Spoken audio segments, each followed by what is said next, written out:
Министерот Османи во Брисел ја гледа одговорноста за тоа што Македонија не добила датум за почеток на преговори. Смета дека одложувањето на преговорите е грешка на Унијата, бидејќи ние сме направиле се што треба. Шефот на дипломатијата, кој реферираше пред пратениците од Комисијата за надворешна политика, уверува дека сите не поддржале, но поради Бугарија и принципот на одлучување со консензус и натаму сме останале во чекалницата.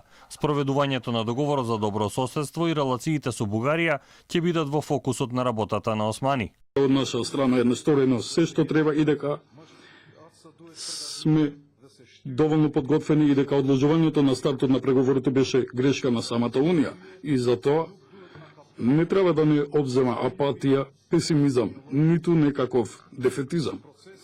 Процесот на одлучување во Унијата е сложен, со консензус и ние на тоа мора да се навикнеме.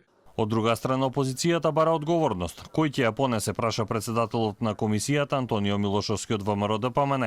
Дали тоа ќе биде Заев, Османи или Димитров? Тие според Милошовски уште во 2018-та манипулирале дека ќе добиеме датум. Дополнително информациите кои доаѓаат од Софија, како што рече Милошовски, се дека не била само Бугарија пречка.